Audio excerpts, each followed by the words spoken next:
naka-plug in na yan. Ayan, naka-plug in na sa may series bulb natin. Tingnan natin kung ano yung lalabas dito sa may tawas. Ayan. Ayan, naiwan yung pula, oh. Naiwan yung channel 2. Namula yung channel 2. Yan, yung channel 1, naka-normal mode siya, nawala yung protect. Yung channel 2, namula. For today's video, sunod-sunodin na natin yung paggagawa ng Ace. Bali, ito, panghuli natin to, Ace na LX10. Naka-apat na tayo, apat na. Yung tatlo na yun nandoon, yung may mga sulat, yan. Ugong, Valenzuela, La Union, Bulacan. Tapos ito, taga Bahituro ito eh. Ito, Bahituro. Taga Bahituro ito. Ito naman, yung may-ari nitong Ace na LX10 is itong si Sir Michael. Yan o, Sir Michael. Walang audio yung isang channel. Taga Kaligayahan, Quezon City. Ayan o. Maraming salamat sa may-ari nito. Shoutout sa inyo, sir, ha. Maraming salamat, ha. Yun nga, ang issue, kaya dinala dito sa atin, yun na, nakasalagay yung issue doon, no right channel, wala daw audio. Kasi para nakaprotect. Ayun, ito yung mission natin for today's video na sana magawa natin, di ba? Katulad sa mga previous vlog natin na LX20. Bali, ang gagawin ko nito, package na lang din. Sabi ni sir, repair lang sana. Sabi ko hindi, i-repackage na lang natin. Yung mag-add tayo ng power transistor, mag-fix bias tayo, and then maglagay tayo ng fuse para sa ikakatibay ng unit, di ba? Bago natin simulan to, siyempre promotion muna tayo agad. Sa mga hindi pa nakapag-follow, paki-follow. And then siyempre paki-share ng video natin sa my Facebook, YouTube channel. Sa mga hindi pa nakapag-subscribe, paki-subscribe, like, share, and then siyempre paki-hit ng bell button sa gilid para updated ka sa mga susunod na video na i-upload ko. So ngayon, simulan na natin. Bali, ito, naka-plug in na yan. Ayun, naka-plug in na sa may series bulb natin. Tingnan natin kung ano yung lalabas dito sa may tawas. Ayan. Ayan, naiwan yung pula, oh. Naiwan yung channel 2. Namula yung channel 2. Yan, yung channel 1, naka-normal mode siya, nawala yung protect. Yung channel 2, namula. Okay, visual check natin. Binubuksan ko na agad yung tinatanggal ko na agad yung takip para mabilis yung video natin. Si umay na yung manonood natin. Puro Ace na lang yung upload natin. Sensya na kayo, ah. Visual check, okay naman. Wala namang sunog or mga bloated na capacitor. Okay, so ngayon magsukat muna tayo ng bias niya. Compare natin yung channel 1 against sa channel 2. Handa na yung tester natin doon. Ulit. Ayan. Magsukat tayo siyempre. Puging tester natin, oh. Yan, oh, pugi niya, oh. Ngayon, sukat tayo dito.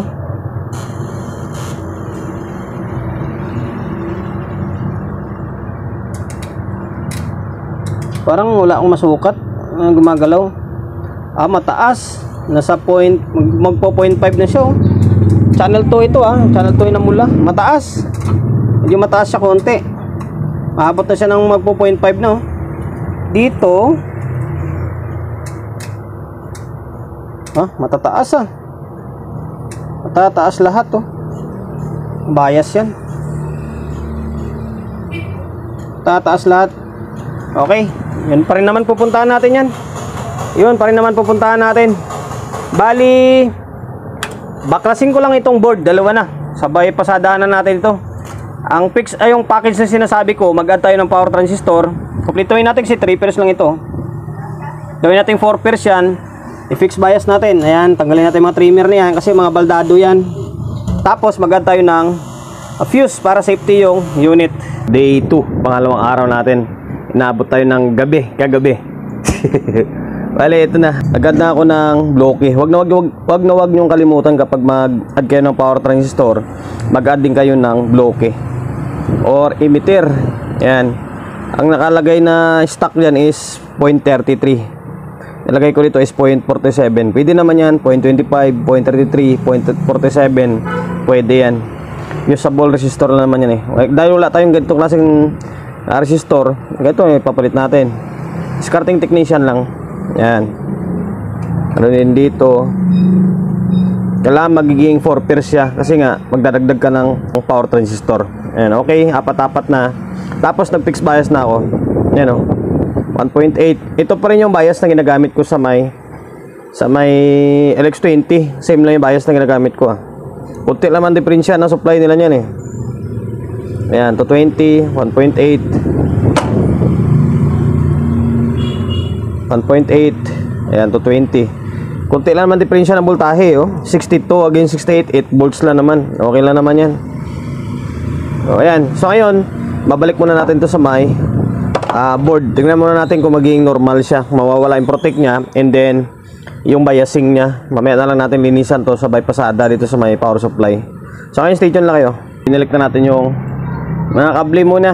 Ayan. Puli na natin yung pag-add ng power transistor kasi may hirapan tayo mag-shoot mamaya sa may heatsink kapag kinabit na natin agad dito. Ayan. Mag-ingat lagi kong sinasabi yan, mag-ingat sa pagkabit ng ditong side na to kasi pares itim yung speaker, oh. Speaker out, tapos yung negative parehas, so itim, oh. Baka mamaya magkamali kayo na salpak, yari yung speaker nyo, and then pati itong amplifier. Ayan. Dito okay lang kasi kulay blue dito eh. So ngayon, ayun, nakabal pa rin tayo. Obserbahan natin kung magiging normal yung mawawala yung protect dito. Normal na siya, oh. Wala na, di ba? Okay, magsukat nga tayo. Ay, pogi nating tester, oh. Ayun. Dito. Overtime kasi ako kagabi. Dinala ko to sa bahay. Yun lang, parang walang bias dito. Ay, gagi. Kaya pala, masyadong excited na naman, oh. Hindi pala nakakabitin ng supply, eh. Teka lang. Bira, masyadong excited eh. Ngayon, nakikabit ko na yung supply. Ako kasi kagabi ito sa may bahay. Doon ko na tinanggal yung trimmer, and then doon ako naglagay ng resistor. Okay, ulit. Bira. Ayan. Oh, ayan, normal pa rin siya. Kaya pala wala akong masukat. Nag-normal na siya. Nasa normal mode na. Oh, ito na. Masyado tayong excited eh.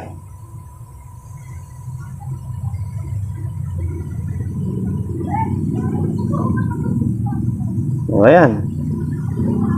Halos same lang ng LX20 eh. Mababa-baba lang ng konti ito. Na mas okay nga eh. Parang hindi siya ganun kainit to. Halos same lang. Okay.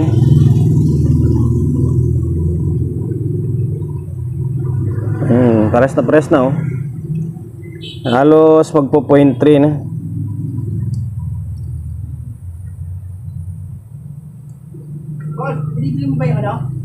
Ayan oh. Bali, okay na ito. Working na. Next step na gagawin na lang natin dito ay yun nga, mag-add tayo ng power transistor na rito. Magiging 4 pairs lang ito, hindi magiging 5 pairs to kasi maiksi yung heatsink. Mas maiksi siya, tinipid yung heatsink. Tinipid yung heatsink eh. Tapos dito pasada na ako rito sa may supply. Mag-add na tayo ng fuse dito. Okay, so ngayon stay tuned lang kayo. Nagdagdag na ako ng power transistor ito. 4 na siya. Ito yung dinagdag natin, ito to. Yan. Yung value pala ng transistor na ginamit is A1943 and then C5200. Ayan. Ito 4 na rin. Tapos siyempre yung isang channel 4 na rin ito. Ayan, tinabi ko lang. Ayan, 4. And then dito 4 na rin. Tapos wag yung kalimutan pala guys kapag nagdagdag kayo ng power transistor, may sapin yan, mica insulator. Ayan, kulay puti na yung ilalim, oh. Yung fiber. Ayan, kasi pag hindi kayo naglagay ng sapin dyan, didikit dito sa bakal, puputok yung unit nyo. Ayan. So ngayon, ito naman power supply na baklas, and then naglagay na ako ng fuse. Yan, lagi naman ito eh. Lagi ko namang dinidemo ito or pinapakita. Kabisado na ng iba ito. Dito lang ako nagpuputol, tapos dito. Yan, positive and then negative. Kailangan iangat mo itong diode. Diode dito eh. Yan, iangat mo. Ganito kasi yan. Nakaganyan yan. Ngayon, iangat mo to para makapaglagay ka ng fuse dyan. Yan, dyan oh. Tapos, hatiin mo siya dyan, puputulin mo siya. Yan magiging silbing fuse line mo. Yan ang magiging silbing fuse line. Same din dito. Yan, sukat muna kung gaano kaba yung fuse box na meron kayo, tapos sabay putol. Okay, yan na yan magsisilbing fuse line naman sa negative. Tapos ito yung fuse box na ginagamit ko. Ang ganda nito, ang angas. Ayan oh. Fuse holder or fuse box. Kung wala kayong ganito, pwede naman alambre. Medyo makapal na alambre, patayo na lang dito, tapos ihinang mo yung fuse. Or di kay yung D-wire, pwede naman yun, kaso medyo bulky sa tingnan. Di katulad ng ganito, mas angas sa tingnan, mas malinis. Yan, may takip pa oh. Takip na acrylic. Yan. May fuse na to sa loob ah. Yan oh, may fuse na siya oh. Ang ginagamit ko palang fuse, marami nagtatanong sa akin kung anong value. 15 ampere yung nilalagay ko. Pagtataka kayo bakit 15 ampere nilalagay ko, sabi niyo masyado namang mataas. Yung unit ay yung mga materialis ngayon is substandard na. Yung 15 ampere dati niyan mga 12 ampere lang yan. Napasok na rito. Ayan, ngayon nalagyan na natin ng fuse yan, ng fuse box and then fuse. Balik natin. Pagkatapos mo ilagay yan dyan, babalik mo ito. Ayan, sabay hinang. Tapos i-press mo to habang naghinang para kumapit siya ng todo. Okay, babalik ko lang ito. And ay ihinang ko lang ito, and then babalik ko yung power supply sa may tornilyo. Tapos ito, lagay natin dito. Pasada ulit tayo. Ay balik na natin yung power supply. Ayan. Ang angas talaga ng fuse box ko. Di ba? Mas malinis siya tingnan, parang wala lang nangyari. Ngayon, ito naibalik ko na rin ito. Naibalik na rin ito. Kulang na lang ay tornilyo. Tornilyo na lang dito. Mamaya na lang yan. Tapos, sukat tayo ulit kunwari.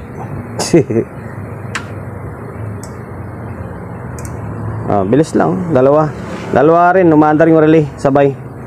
Titik. Gumaganon siya eh. Ayan. Teka lang. Ito. Ayan. Parang LX20 lang din ah.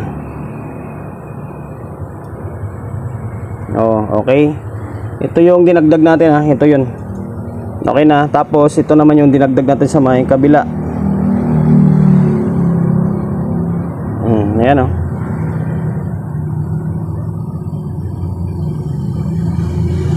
Okay. Goods na. Wala na siyang protect. Nakapag-fix bias na tayo. Nag-add na tayo ng power transistor. Nag-add na tayo ng blocky na resistor. Nag-add na tayo ng fuse. Next step is audio na lang. Audio testing. Maglalagay lang ako ng speaker and then audio source natin. Naglagay na ako ng speaker. Ayan. Bali, pasensya na. Maaga pa kasi ngayon. Alas 8 pa lang ng umaga. Maaga ako nagbukas. Pasensya na sa background natin. Dalawang speaker. Okay, naka-stereo mode tayo. Tapos itong input natin is itong cellphone natin na isa. To 20 na natin siguro. Kailangan to 20 natin para sigurado. Yan. Okay, to 20 na yan ha. Bahala ka dyan. Ngayon, naka-play na yung cellphone natin. Channel 1. Inaano natin kasi medyo maaga pa. Yan.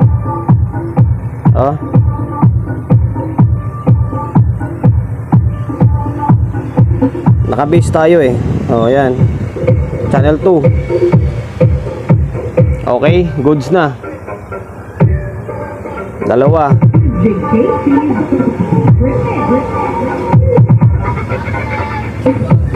Hindi tayo makahataw kasi maaga pa.